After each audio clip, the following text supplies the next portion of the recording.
አሁን የምቀርጸውን ቪዲዮ አሁን ላይ ሼር አላረግም። ከጥቂት ጊዜያት በኋላ ነው ሼር የማደርግም።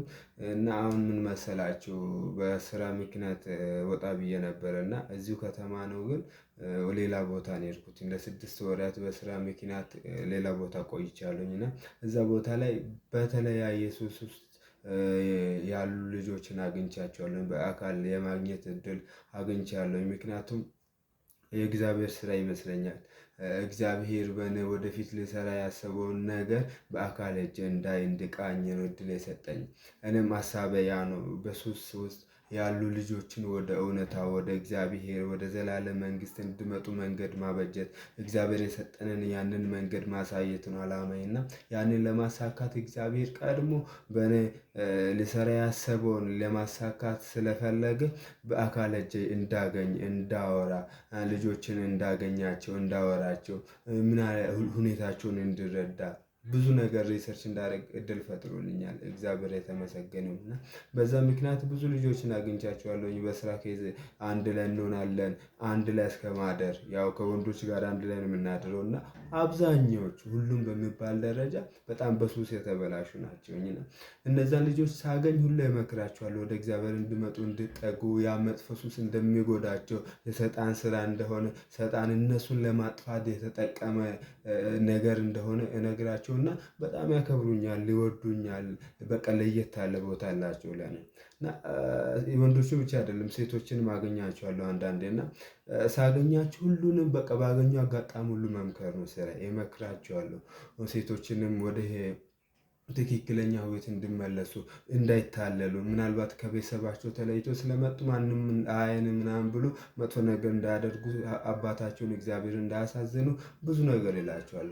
በዚህ ምክንያት በጣም ነው የሚወዱኝ እና አንዳንድ ሴቶች የሚቀርቡኝ ነበሩ። እኔ ከእኔ ጋር ምግብ እስከ መብላት ሌላ ነገር አስብ አይደለም፣ ምንም ሌላ ነገር አስቤ ሳይሆን በዛ ምክንያት ስለወደዱኝ ነው፣ ስለቀረቡኝ ነው በወንድምነት እና ስለሚያከብሩኝም ጭምር በቃ አንድ ላይ ምናምን እንሆናለን። አንዳንድ ታይም ላይ ያንንም ሳደርግ ከእነሱ ጋር አንድ ላይ ሲሆን ምግብ ስበላ ሳወራቸው ምናምን በጣም እየፈራሁኝ ነው። ምክንያቱም ሌላ ሰው ምናልባት ሚስ አንደርስታንዲንግ ያደርገኛል በሚል ፍርሃት እፈራለሁ። ምክንያቱም ያ ነገር ወደ ቤት እንዳይሄድ እኔ የምታውቀው በሌላ ነገር ሴት ባለማውራት እታወቃለሁ። እዛ ሴት ላይም ስራ ላይም ሲሄድ ሴት ባለማውራት ከሰላምታ በዘለለ ምንም አይነት ሪሌሽን የለኝም እና ያ ነገር አፕን ሲያደርግ ደግሞ ፈራሁኝ። እየፈራሁኝ ነው አብሬያቸው የሚቀመጠው እና እንደፈራሁት ነገሩ ተባባሰ። ክፍለ ሀገር ድረስ ሄደ። አሁን ያንን ስራ ለቅቄ መጥቻለሁ። ቤት ነኝ ያለሁት እና ስመጣ ማዘር ደወለች። ምን አይነት ነገር ነው እየሰማ ያለሁት? መጥፎ ልጆች ጋር እየዋለ ነው፣ ከሴቶች ጋር እየዋለ ነው እና መጥፎ ነገር ጀምሯል ምናምን ተብሏል። በጣም የደነገጥኩት በስቃይ ነው፣ በስንት መከራ ነው የሰማሁት።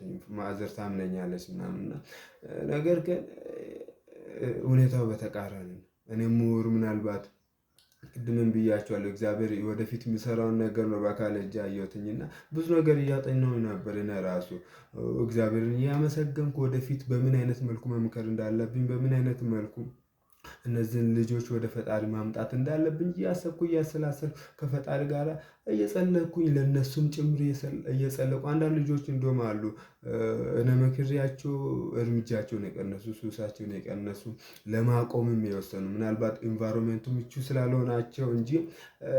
ስላልሆነ እንጂ በቃ ለማቆም ሁላ የወሰኑ ነበሩ። ነገር ግን ሁሉም እዛ ኢንቫይሮንመንት ላይ እዛ ቦታ ላይ ያለ ወጣት በሙሉ ሱስ ስለሚያደርግ መውጣት መላቀቅ አልቻሉም እና ብዙ የቀነሱ ልጆች አሉ። እግዚአብሔር የተመሰገነ ይሁን። ነገር ግን አሁን ቤት ክፍለ ሀገር ላይ የሚሰማው ነገር በቃ ተቃራኒ ነው። በጣም ነው የደነገጥኩት። አሁን አንድ የምጸልየው ነገር ምንድነው? ይሄንን በቅርቡ እግዚአብሔር ለምስክርነት እንዲያበቃኝ ነው። ምክንያቱም ይሄንን ነገር መሰረዝ እፈልጋለሁ።